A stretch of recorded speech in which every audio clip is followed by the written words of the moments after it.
are trying to restore order, but the crowd continues to mill all around the field. Some fans are scooping up dirt. More and more now are converging on the field. The Senators are 1 out away from victory. The Yankees have 2 outs in the top of the 9th inning. I believe Bert Hawkins has just said that this game will be forfeited to New York. It has been. Well, it's a strange way to lose a ball game. It's a strange way to wind up Major League Baseball in the nation's capital. For Washington Senators announcers Ron Minchine and Shelby Whitfield, it was an end of the era for baseball in D.C. The official announcement came with 2 days left in the 1971 season. The team would be moving to Arlington, Texas. Owner Bob Short brought the team to the Dallas-Fort Worth, North Texas area. He never had another thought besides Texas Rangers as the name for the team. He wanted to capture the dignity and spirit of the famed law enforcement Texas Rangers. Arlington Stadium, formerly Turnpike Stadium, would be the team's new home. Hall of Famer Ted Williams was the manager. In a 1980 interview, Mr. Short wanted credit given where credit was due. The man you should thank for bringing Major League Baseball to that area is Mayor Tom Vandergriff of Arlington. But I was looking for someplace to move because I couldn't afford to continue to lose $1 million a year in the nation's capital with the nation's pastime. And I am still grateful to Tom Vandergriff and to the good people of the Metroplex of Dallas-Fort Worth. Tom Vandergriff had sought Major League Baseball for North Texas since 1958. A stadium had to be built. Turnpike Stadium opened in 1965 to show the major leagues that Arlington was serious about landing a team. The 1969 expansion in the National League had almost brought the team that became the Montreal Expos. Astros owner Roy Hoffheinz had blocked that move. He wanted Texas territory to himself. Vandergriff turned his focus to the American League and searched for a team interested in a move. Bob Short showed that interest, and a vote had to be taken among other AL owners for approval. 9 positive votes were needed. Vandergriff recalled obstacles that developed involving the famous Texan who owned the Angels and the cantankerous owner of the Oakland A's. We encountered an unexpected problem. Gene Autry, who was one of our strongest boosters, a native of Tioga, Texas, loved Texas, wanted us to have a ball club. The worst way, Gene became ill, had to be taken to the hospital, of all things, there in Boston that day, and he wasn't there to vote. So, when they actually voted, 8 voted for us, 2 voted against us. Autry was absent. There was 1 abstention. Charlie Finley. Charlie had at one time thought in terms of moving his old Kansas City ball club here. I spent many a day in his Chicago office talking on this subject, and I thought Charlie would surely vote for us. Charlie and Gene would have made us 10 votes. Couldn't get Gene's. Charlie, always thinking, one of the smartest men who ever has been in baseball, I'm convinced of that, and a great judge of talent. Charlie was holding out. He wanted something for his vote. He wanted Bob Short to just give him Jeff Burroughs, who was then a promising rookie, but everybody knew he had great potential. He later became an MVP in 1974 for the Rangers. He wanted Jeff Burroughs for his vote. Well, Bob didn't want to do that. That was one of the few talents he had upcoming on the ball club. So he held out, and Joe Cronin, the president of the American League, and a great friend of ours, and a booster for the transfer being approved, Joe Cronin finally decided that to break the deadlock, he would go to the hospital, he would get Gene Autry's vote by proxy, and he came back with that in hand. That was our 9th vote. That Charlie Finley, he then got on the bandwagon and he voted with us, and the final vote was 10-2. Slugger Frank Howard was the brightest star of the Senator-Ranger franchise. He looks back now and realizes the shift to the team has worked out for the best. The move to Dallas-Fort Worth has been great for baseball because it is a great area, and the fans down there have been totally supportive of the club. And with the new stadium they're building down there, baseball is going to be dynamite. The 72 season was delayed by a strike and started about 3 weeks late. The ace of the pitching staff was right-hander Dick Bosman. He started the first Ranger game on the road and the first at Arlington Stadium. But that first home game, April 21st, 1972, had other intrigue for Bosman behind the scenes. His wife was due to give birth any minute. In a 1987 interview with Greg Mayuro on KLIF, Dick recalled the strange events that took place. So we opened in California against the Angels, and Andy Messersmith beat me 1-0 in the ninth inning. So now the rotation goes on, and now we come back to the home opener in Texas, and I get the draw. We still don't have the baby. The baby's 3 weeks late. My mom and dad are in town for the opener, and of course my wife Pam is there, and her sister-in-law. And all unbeknownst to me, all during the day she's in labor, but doesn't say anything because she doesn't want to get me all distracted from the game. I pitched the game, pitched 7 or 8 innings, and when I'm in the clubhouse during the game still, Bob Short called me and said, "You better hurry up, she's ready to go."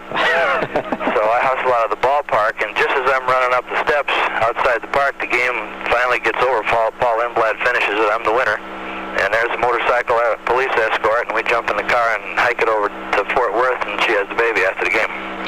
What sort of electricity was in the air that first night at Arlington Stadium? Well, it was exciting. And, I got to say this about the Texas people and the people in Dallas, Fort Worth, Arlington. We had an outstanding experience there even during the strike. Here's a new club coming down there, and, geez, we're on strike. We're not even playing. And the press and the people were just absolutely outstanding. We've still got great friends there.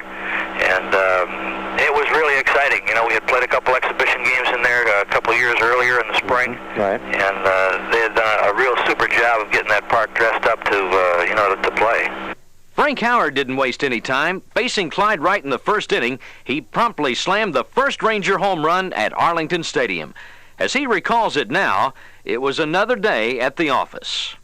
It's all part of our business, You want to be productive. You want to be entertaining. You want to give your hometown fans something to shout about. So it's a thrill. It is. It's a nice thrill too. Howard was past his playing prime. Manager Ted Williams didn't have a lot of power in his lineup. In an interview from mid-season '72, Ted was asked about the need for a strong running strategy. As far as running and the success of Nelson, we're going to keep running with Nelson. We're going to keep running with Randall, and we're going to keep running with Arra. We're going to keep running with Levito and Maddox and Ford and any of these fellows that can run, because this is part of our strength. And if we don't run, why, we're not utilizing the strength of this ball club. Williams didn't finish the year as the team's skipper. The thought was he just wanted to spend more time fishing. Well, I got to be honest with you and tell you that it was my decision and mine alone, and I had reasons, personal reasons. I don't need to go any further than that, and I'm sure that I'm making the right decision for the club and for myself and everybody involved. At the press conference, Bob Short announced the hiring of a former infielder with no Major League managing experience, Whitey Herzog. And I'm satisfied that after personally interviewing with Joe Burke almost 30 of these people, some just by telephone, but most of them in person, that the selection that we made yesterday, which was selection day, of Mr. Herzog is the best possible thing that we could have done in the Rangers. And certainly, I'm just so delighted that we could get a man of the caliber of Whitey to come in here at this critical time and take our kids and try to develop a viable major league entry for the Dallas-Fort Worth area. Everybody that's ever been a player wants to manage in the big leagues. Now, I have had some opportunities before to manage in the big leagues, and at the time I did turn them down. And for reasons I'd rather not say why, but at the time I did. Now it got so that when I talked to Ted Williams in September, and he told me he was not coming back, and he said to send Mr. Chardawar, and I did so, saying that I was interested in becoming the Texas Rangers manager. I just think that I'm going to be a capable manager. Bill Mercer was the first voice of the Rangers. He had been the Dallas Cowboys' lead announcer for years. He survived the famous Ice Bowl. He also had broadcast the first game ever out of Turnpike Stadium in 1965. Hall of Famer Don Drysdale teamed with Mercer the first season. Drysdale departed following that year. Channel 4 sportscaster Dick Reisenhoover replaced him. It was a wonderful cast of characters that came through the Ranger dugout. Here is Bill Mercer with a few introductions as some Rangers stepped up to the plate. And it brings up Larry Bittner, the left fielder. The Rangers tonight, Whitey Herzog putting in his left-handed lineup. Here is Jim Spencer, all-star first baseman from the Rangers. Here is Alex Johnson. He's up 3 points after last night. Went 2 for 4 last night. Had a home run off the orange stripe in right center field. At the plate now is Jim Fregosi, who's had 4 hits against Detroit pitching. As the Rangers lead 1-0, here is the booming bat of Jeff Burris stepping to the plate. Batting .260, leads the club in home runs with 13. There had not been a sellout at the stadium until 1973. David Clyde was pitching for his high school team in Houston when the Rangers began the '73 season. Texas made him the top draft choice in the country. The decision was made that he'd make his pro debut in the big leagues. This was the first time the Rangers drew national headlines. The hype was intense, but looking back, David says no, he wasn't nervous. Not at all. I think the guys around me were more nervous than I was. They had never played in front of a packed house at home. I think they wanted success not only from my standpoint, but from their standpoint also, because it was the first time they'd had a big crowd in Arlington Stadium to a baseball game, and they wanted to do the best they could to show that the people in the Metroplex area that they had a viable product, and please come out and watch them. The game was delayed as traffic jams clogged the Arlington Stadium arteries. The date was June 27th, 1973. The Minnesota Twins were the opposition. Clyde walked 2 in the first before he found the strike zone. He'd pitch 5 innings and get the win, give up only 1 hit, walk 7, and strike out 8. Here are Mercer and Reisenhoover with each of David's strikeout calls. Clyde goes off the mound. He's got to be a little shaky. After a while, all this pressure, which has been building up for the past week, has come to this great climax tonight with a double press coverage, people coming in from around the nation. Here's the 1-2 pitch. Swing and a miss, strike 3, and he strikes out his first man. And a standing ovation. You know, one of the things you got to remember is that these are veteran ball players up here tonight. They all started out as youngsters. But they don't want to be embarrassed by an 18-year-old phenom out there, so they're going to be trying tremendously hard to prove. Here's the 2-2. Swing and a miss, strike 3, strikes out Mitterwald. 2 straight strikeouts. David leans in again. Lifts a deep standing, slightly closed stance. Leans in over the plate. 3-2 pitch. Swing and a miss, strike 3, struck out the side. David Clyde looks in at second where Heisel leads. A 2-2 pitch. A strike 3 call looking. Fastball at the easy outside corner, and Roof now has rocked his bat. Oceano takes off the mask, and Roof walks away. Mitterwald has hit 3 home runs against Texas this year, batting .296 against the Rangers. Swing and a miss. Got him. Second time Clyde has nailed Mitterwald. The Twins clean up batter. Clyde looks. Clyde winds. Clyde throws. Got him. Check swing. Heisel out. Here comes the 2-2 pitch. Swing and a miss. Struck him out. 7 strikeouts for Clyde. Clyde has retired 6 in a row. Swing and a miss. Strike 3. Strikes out his 8th man. And that ties the high strikeout mark by a pitcher for the Rangers this year. Jim Merritt did that one. And this youngster has walked in and struck out 8 and tied the individual team high on the year. Twins outfielder Mike Adams had hit a 2-run homer off Clyde, so it was up to the Ranger offense to make a comeback. All-star Dave Nelson came to the plate with the bases loaded. Well, he has a chance right now to get his crew back in the ball game. With runners on at second and third, the infield backed off, the outfield straight away deep. Jim caught in the stretch as Nelson waits in, and the pitch. Ground ball up the middle, that'll be a base hit. Here comes Burroughs. Here comes Harris. There goes Spencer toward third. The throw is high. Jim is caught in a rundown now. Carew down to third base to Braun. They tag him out. And that's the end of the inning, but the 2-run score. Vic Harris later broke the tie with a sacrifice fly, and another All-Star, Toby Harrah, iced the game for the young pitcher. 2-1 pitch. Curveball line to center, base hit. Maddox will score. Here he comes around third to the plate, and Harrah has done it again. The Rangers lead 4-2. For the sellout crowd on hand, and for David Clyde, it was a day that would never be forgotten. Well, it's awful tough to put into words a dream come true. You live your entire life. Most kids grow up with a dream, whether it be to be a fireman or a policeman or a baseball player or an Air Force pilot or whatever. And not many people get that opportunity to live that dream. So it's awful foggy for me, not from the length of time that has passed since then, but just it was a dream come true. Even in 1973, baseball announcers were fascinated by another young pitcher, drawing attention on the West Coast. California moves into Arlington Stadium Thursday night for that big doubleheader. Nolan Ryan, who leads the American League in strikeouts with 233, will pitch against Jim Bibby in the opener Thursday.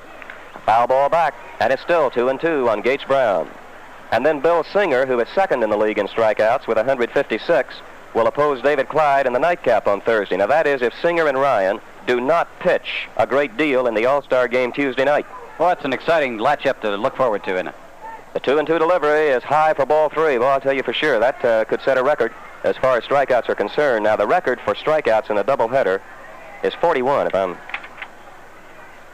41 for both teams in a doubleheader. You know, with that 6 o'clock sun blowing in here Thursday evening and that glare off the stands and those two right-handers, Bibby and Ryan, throwing, ball players talk about fastballs looking like aspirins. Those will look like the top of pins. Nolan Ryan began his career with the Mets in 1966.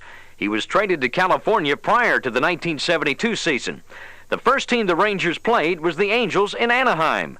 The first team the Rangers played at home was the Angels in Arlington.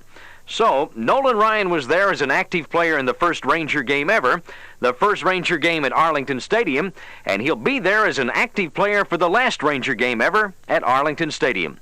Kind of scary, isn't it? For Whitey Herzog, his first season as a manager would not be a complete one. On a recent HSE Sports Talk show guest appearance, Whitey recalled his exit.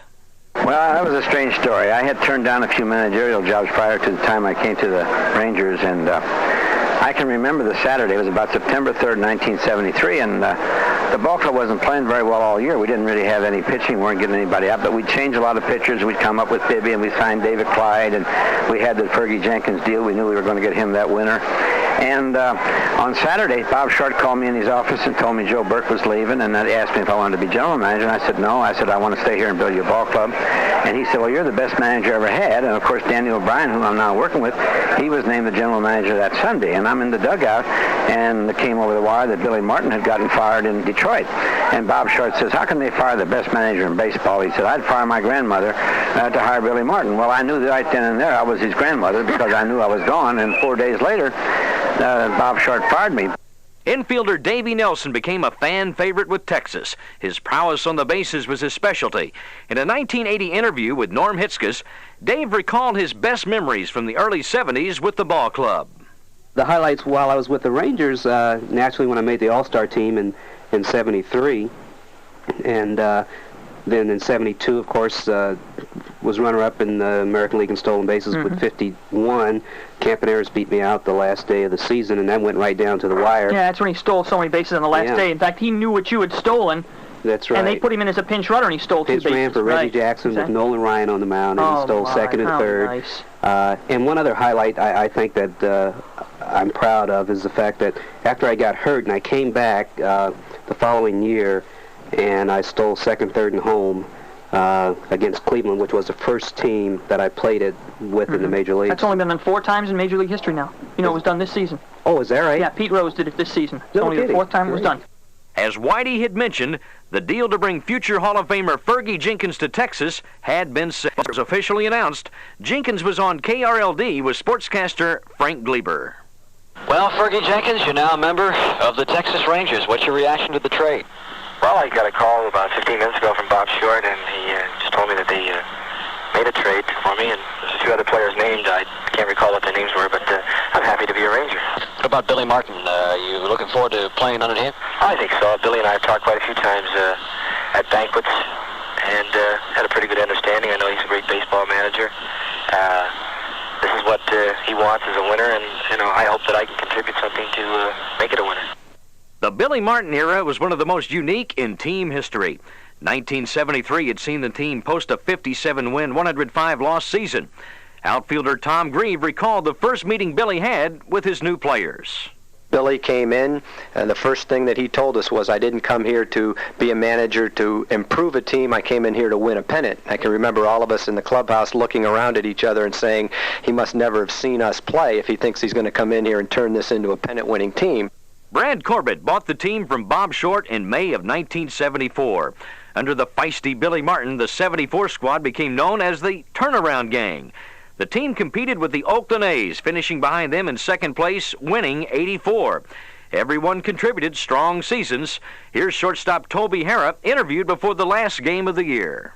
One of the big things to me, which makes me feel so good and sad, is that we brought a winner to the Texas fans, and I think they're really proud of us, and that makes us feel great, and I'm just looking forward to next year when we really bring home the pennant. Billy Martin was named Manager of the Year. Our ball club has finally grown in age this year. I think that we've proved to everybody in the United States that we are a ball club that they should have to worry about, not only this year, but next year. And there's no bad things. It's just been a super year. Mike Hargrove was named Rookie of the Year, which he looks back on now with pride. Well, I had a lot of pride. You know, that rookie class had Robin Yount, George Brett, Bucky Dent, some good players. So I take a lot of pride in that. That's something, that there are very few things in your life that you ever do that people can't take away from you, and that's one of them. They can't take that away, and I don't know that anybody else would want it. Fergie Jenkins finished the season with a record of 25 wins, 12 losses in 41 games. In Oakland, Catfish Hunter finished the season with a record of 25 wins, 12 losses in 41 games. The Cy Young Award went to Hunter. Well, I had the same identical record as Catfish Hunter, and he played on the Oakland A's, and I played on the Texas Rangers, and we were second to them, and we beat Oakland like we owned them. Believe me, we played real good against that ball club. You know, when you play the game, you can't rule how sports writers or individuals that cast ballots are going to cast them, and you just have to wait for the end result. And unfortunately, I thought I had as good a season as Catfish, but unfortunately, I just didn't win the Cy Young. And proving Charlie Finley was right again, outfielder Jeff Burrows won the AL MVP award. Well, I'd have to say that this has really been a dream year for everybody on the team, myself included. I don't think the only thing that this year has lacked has been a pennant. But second place, after coming from losing 106 games the year before, has to please all the fans in Texas and has to really please ourselves. Myself personally, I feel I've had an excellent year this year. I just hope I can just hit a little bit better at home. Well, I think like most young ball players, it takes a long time to sink in. I was never one to the real braggadocio type or, went around telling everybody how great I was. I basically downplayed the whole thing. I think even after winning the MVP award that year, I probably went to one banquet or one or two banquets the whole winter. It was just fun to go home and be with my friends and enjoy a nice wintertime. I think when you really appreciate the award is when you get older, when you turn 35 or 40, or obviously when you get even older than that, and you look back and you go, boy, at least as far as the Baseball Writers of America was concerned, and the players that I was that they considered I had the best year of any of them that year, and it's it's something that obviously will never go away, and something that your kids and your family are very proud of. The Rangers had another prominent rookie that year, catcher Jim Sundberg. Sonny had the chance to catch one of his Illinois boyhood heroes, Jenkins, and later another Hall of Famer, Gaylord Perry. Here in 1974, I'm catching a guy that I had grew up admiring as a kid, and it was it was an awesome experience. And then playing against the Oakland A's, the world champion Oakland A's, in my first game in the big leagues, 1974, second game of the season, and Fergie throws a one-hitter, which was a swinging bunt out in front of home plate by Bert Campaneris that Fergie tried to bare hand and throw him out and couldn't, and that was the only hit that the A's got that night. So it was an awesome experience to have played in my first major league game and caught Fergie. It was a one-hitter. Then the following year, Gaylord Perry joined the ball club, and Gaylord another one. You can't ask for two bigger competitors. Gaylord probably showed it more on his sleeve than Fergie did. But both those guys made catching easy. It was, you spot your glove, you hold your glove in a point, and they would hit it. In case you're wondering about Gaylord Perry and the spitball, stay tuned. 1976 opened with a Rangers-Twins game, Perry versus Bert Blyleven. Even though Blyleven would pitch for the Rangers in 77 and 78, he would become the pitcher with the most wins against Texas in their history. Frank Lucchese had replaced Billy Martin as manager in 1975. His first home opener marked the first appearance by a U.S. president at Arlington Stadium. Gerald Ford had the honors for the first pitch. Unfortunately, he left the game early, missing a nice finish. Here's Dick Reisenhuber. Campbell winds, the 0-2 pitch. Curveball, line drive, shortstop back, reaching up, can't get it! Base hit, ball game over! Toby Harrah has singled and hit it. A little soft slider, barely out of the reach of the shortstop Thompson as he races to shallow left field, threw his glove up, the ball was barely over the glove. A base hit for Harrah, Sundberg in to score, and the Rangers win the 1976 opener by a score of 2-1. Toby Harrah has had a lot of great moments and memories with the Rangers, but none more unusual than when he spent a doubleheader at shortstop and did this. That's right, he did nothing in the field for 18 straight innings. Not an assist, not a putout. He never touched the ball in play defensively. It was against the White Sox, and these were not low-scoring games. 35 runs total for both games. This record was so strange, the folks at the Guinness Book of Records felt the need to include it in their historical listings.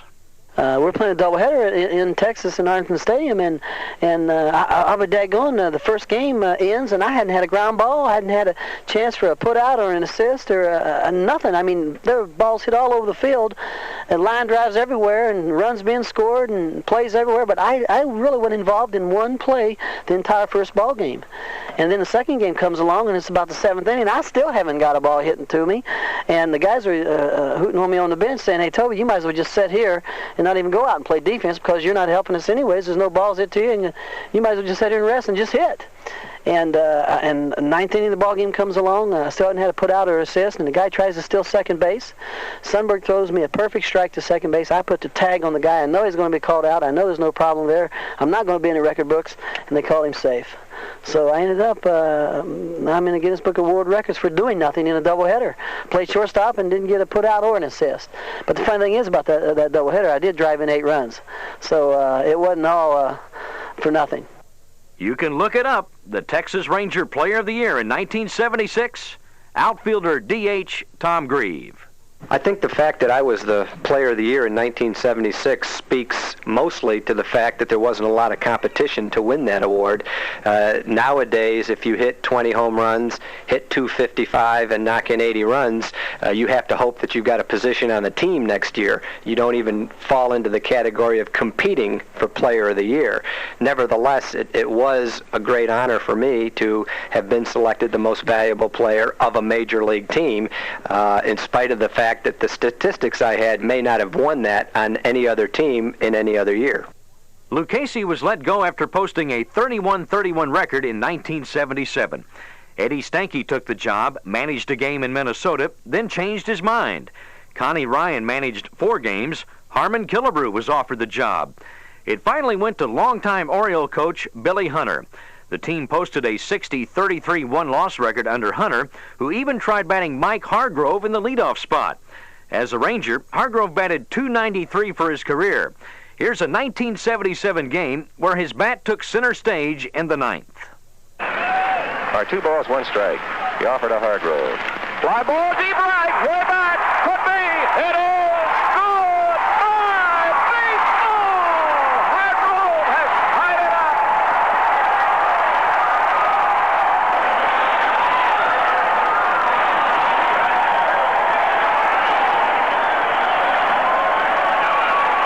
Oh, man, listen to this crowd go crazy. With 2 outs in the 9th, Hargrove has belted one into the right field seats. It's tied.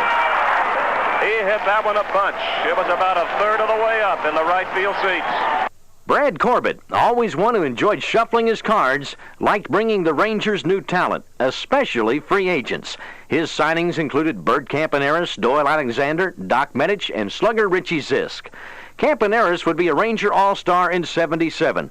Zisk started for the AL in 1978, becoming the first Ranger to get a hit in an All-Star game.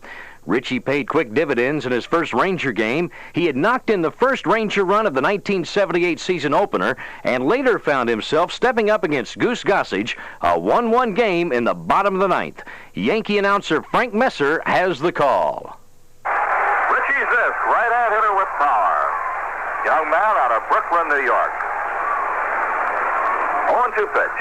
Right, oh, that one may be the ball game. It's deep to left, and it is gone. A home run for Zisk.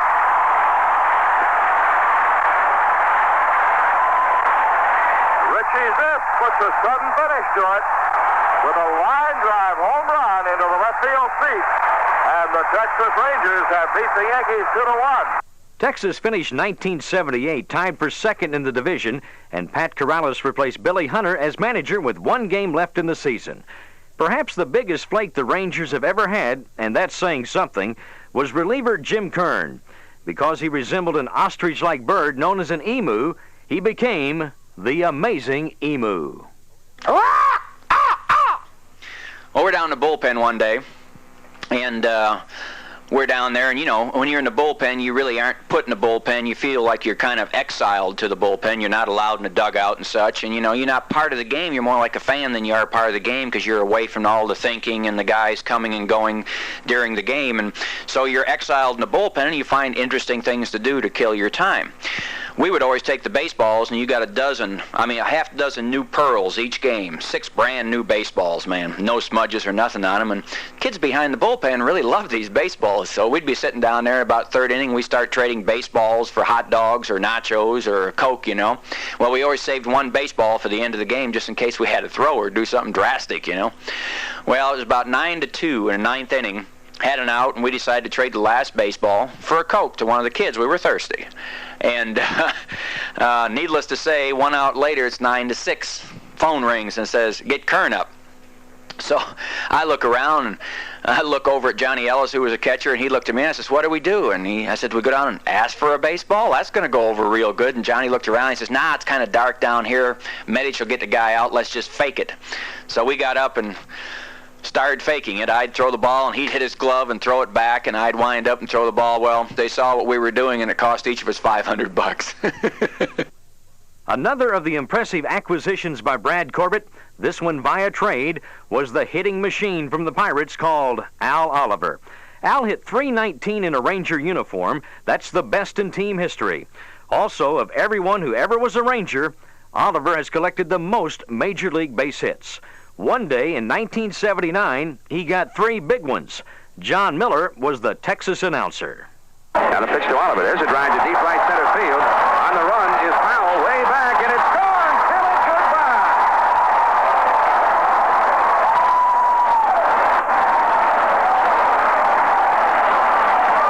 Al Oliver with his 5th home run. A low liner to the center field side of the 370-foot side in right center field. Here's the pitch, Oliver. It's a high drive to deep right field. Way back. And you can tell it goodbye. Home run for Al Oliver. His 2nd of the night. And the team's 4th. The pitch. Swung on. There it goes. Way back. Tell it goodbye.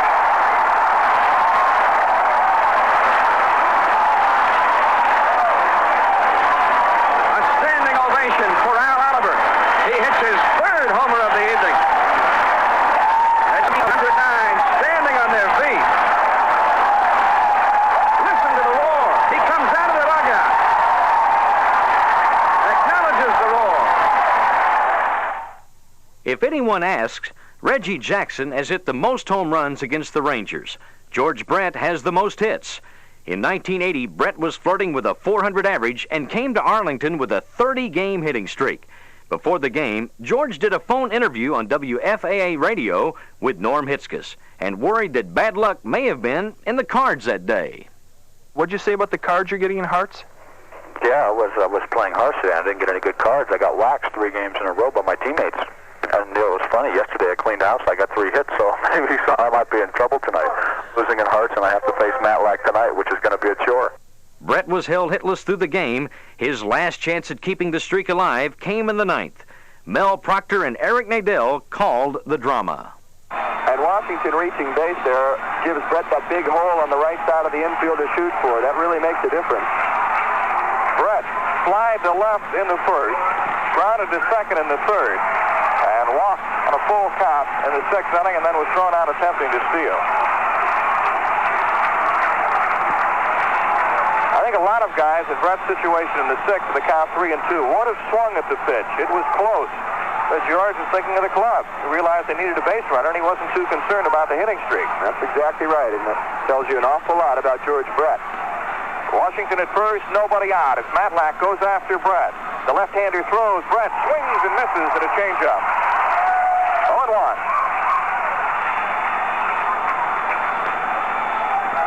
All eyes focused on the Royals' third baseman. Not only has he gone hitless tonight, he's committed a costly error.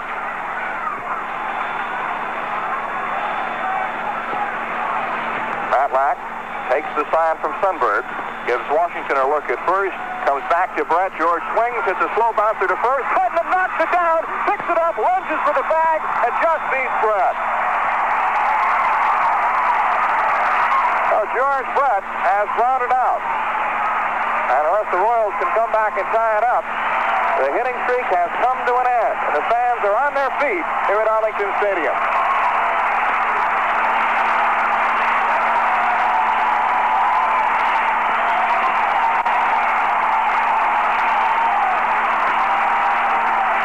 Giving George Brett a standing ovation here at Arlington Stadium. He has come out of the dugout and waved at the crowd. Brad Corbett sold the Rangers to oilman Eddie Childs in 1980. But before he did, he signed a rather unique free agent, a utility infielder from the Seattle Mariners. The incredible Mr. Stein was the nickname Mel Proctor bestowed on a Ranger pinch hitter extraordinaire, Bill Stein. All the incredible Mr. Stein did in 1981 was set an AL record by collecting 7 pinch hits in 7 straight games. And the pitch, Stein hits the line of the center and wins the game. Buddy Bell scores, and Bill Stein has set a new American League record with 7 consecutive pinch hits. And the Rangers scream out of the dugout to congratulate him. Don Zimmer had become the Ranger manager in 1981. And like Bill Stein that year, another unlikely hero emerged in 1982. A trade that sent Al Oliver to the Expos brought Montreal All-Star Larry Parrish and 26-year-old first baseman Dave Hostetler. Hostetler began the season in the minors. He was called up at the end of May.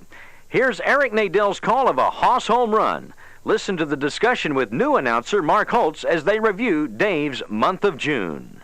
Arroyo winds and throws at a high fly ball to deep center. It's got a chance. Murphy up the wall, and it's history. A center field home run.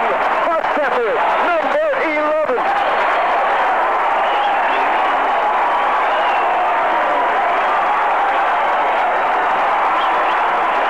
Boy, he has tamed this ballpark, Eric. Not much of a wind tonight, but that is a blast to center field. He can just hit some tremendous home runs. 11 home runs in 90 at-bats in a Texas Ranger uniform. And Hostetler has just shattered the Ranger record for home runs in a month. That is his 10th in the month of June. Well, those were some great memories. It was actually the first time that I actually played every day in the big leagues, and it was a big thrill for me just being in the big leagues, but to get off to such a good start and to hit all those home runs right away, it was even a bigger thrill for me. The Hoss collected 22 home runs in his 4 months with Texas in 1982. Before his promotion, the trade had looked heavily tilted in Montreal's favor. Oliver was on his way to an NL batting title. Larry Parrish had started the season, well, slowly. Through July 4th, he was hitting .197 with 2 home runs and 8 RBIs. Then, Parrish came alive. A grand slam on the 4th of July began a week's worth of fireworks. He hit another grand slam on July 7th and came to the plate again with the sacks packed on July 10th. Bases are loaded. Sample at third, Mazzilli at second, and Hostetler at first. He's going to work from the stretch. The pitch to Parrish swung on. High fly ball, deep left field. Earned it at the wall. It is up. It is going. It is goodbye. Another grand slam. Unbelievable. He has 3 grand slams within a week. Merrill Johnson had finished the '82 season at the Texas helm. Former Astros star Doug Rader took the job in '83. Knuckleballer Charlie Huff brought his unique style of pitching to Arlington Stadium in 1980. The Dodgers sold him for about the major league minimum. He would become a Ranger All-Star and set team records for innings, wins, and strikeouts. In 1983, Chuck Huff went through one of the best streaks in Ranger history. He'd thrown 2 straight shutouts and was in the 9th with his 3rd. The best the Twins could do were collect 3 singles.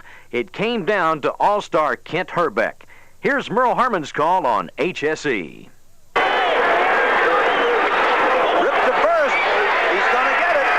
Charlie Huff, 3 straight shutouts, 29 scoreless innings, ties a Ranger mark set by Fergie Jenkins back in 1974.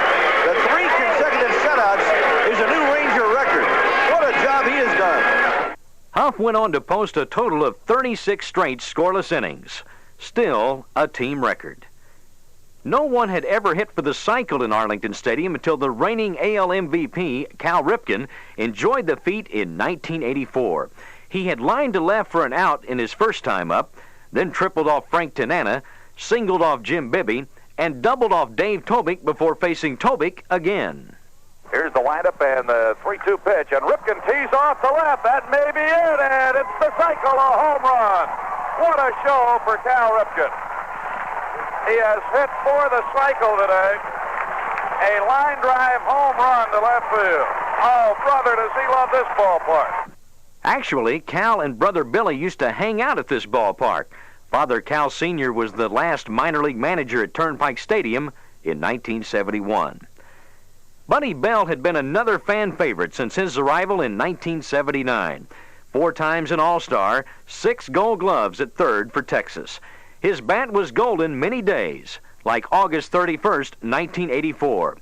A Robin Yount error in the 9th kept the Rangers alive. They were down 6-3.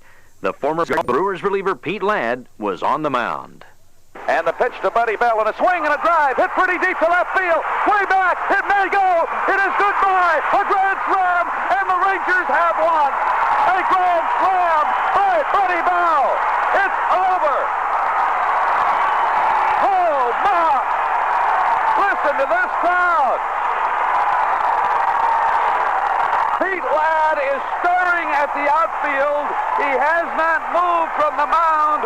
Buddy Bell has hit a grand slam to top off what has become a 6-run inning and a Ranger win. They have mobbed Buddy Bell. Pete Ladd is still on the mound. He's the only player on the field, and he is staring at the bleachers. 1984 came to its conclusion with a Sunday afternoon game at Arlington Stadium versus the Angels. Their starter was Mike Witt. The best Texas could do offensively, well, Wayne Tollison got the count up to 3 balls. He was the only Ranger to do that. There had been only 12 perfect games in the entire history of baseball. Witt got 2 out in the 9th, 26 up, 26 down. Catcher Marv Foley had the last chance. Only 4 putouts again by the outfield. Only 1 ball hit well by Larry Parrish in the 8th. 2 out, bottom of the 9th. 1-1 to Marv Foley with throws, and it's low and away, ball 2, 2-1. Boy, he's got to feel the pressure now. He has 10 strikeouts. Remember, he was 3-0 to Wayne Tollison in the 7th inning. That's the closest he's come to walking anybody. Mike Witt having retired 26 in a row. Foley at ball 2 and strike 1, standing between Witt and a perfect game. Here's the pitch and a swing and a 2 bouncer to second. Will Fong has it, lobs to first. It's a perfect game. Mike Witt, a perfect game, the first since Lenny Barker in 1981. He is being mobbed. 24-year-old Mike Witt has ended the Angels season, retiring all 27 men that he faced. There was not a tough chance for any Angel in this game. A standing ovation from the Arlington Stadium crowd. It is a masterpiece. It is perfect. Oddibe McDowell was called up to the Rangers in May of 1985. He wasted little time making his mark, actually marks in the record book. Rico Carty in 1973 had gotten 8 hits in 8 straight at-bats as a Ranger. July 23rd, 1985, McDowell came into the game against Cleveland with 3 in a row. He doubled in the first.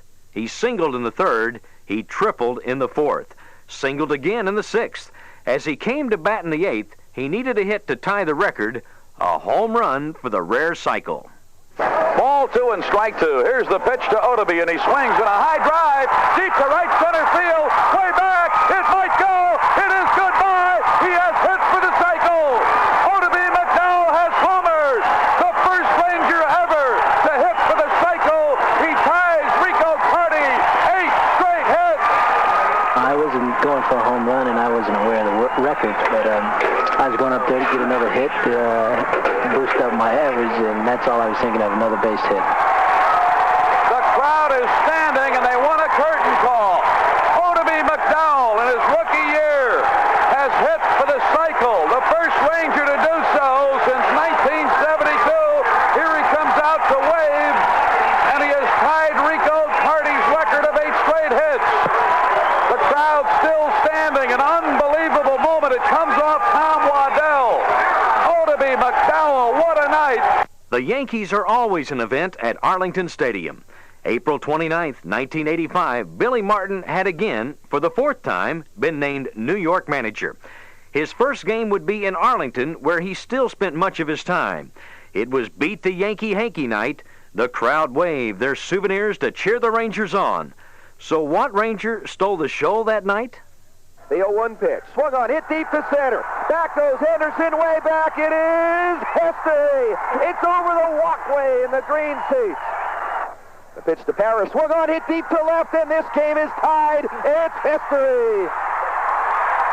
Whoa, baby, what a shot. Parrish is second of the night.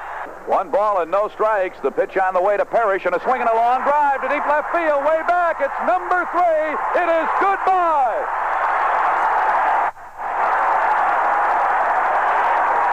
The crowd is standing and waving their Beat the Yankee Hankies. Larry Parrish has hit 3 consecutive home runs.